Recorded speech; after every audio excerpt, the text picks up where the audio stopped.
जय श्री कृष्णा। प्यारे भक्तगणों, स्वागत है आप सभी का आपके अपने चैनल कहानी सुनो में।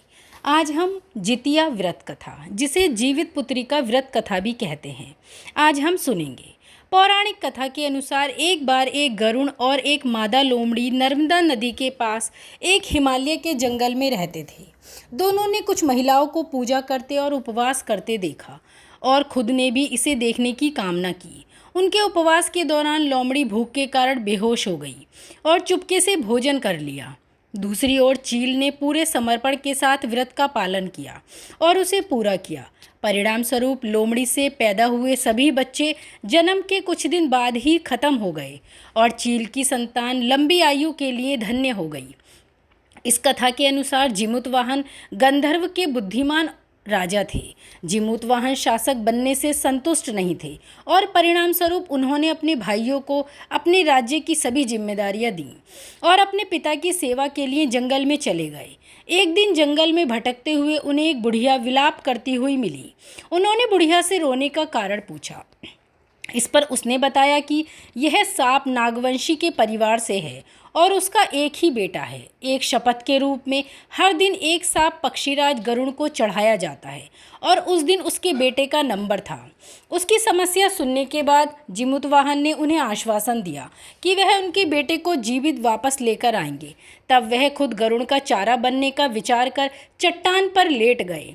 तब गरुड़ आया और अपनी उंगलियों से लाल कपड़े से ढके हुए जिमुतवाहन को पकड़कर चट्टान पर चढ़ जाता है।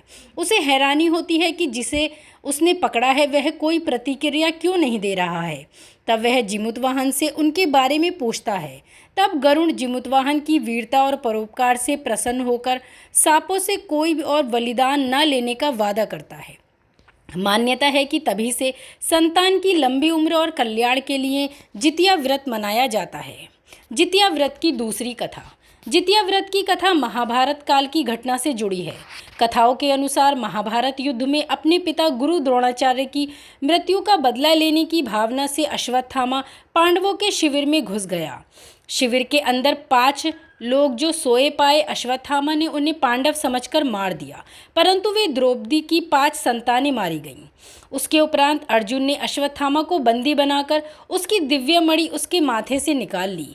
अश्वत्थामा ने फिर से बदला लेने के लिए अभिमन्यु की पत्नी उत्तरा के गर्भ में पल रहे बच्चे को मारने का प्रयास किया और उसने ब्रह्मास्त्र से उत्तरा के गर्भ को नष्ट कर दिया।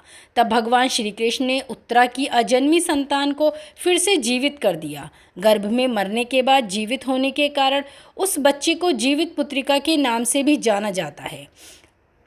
तभी से उस समय से संतान की लंबी उम्र के लिए ये जितिया व्रत रखा जाता है। दोस्तों, कहानी अच्छी लगी हो तो लाइक और शेयर ज़रूर कीजिए।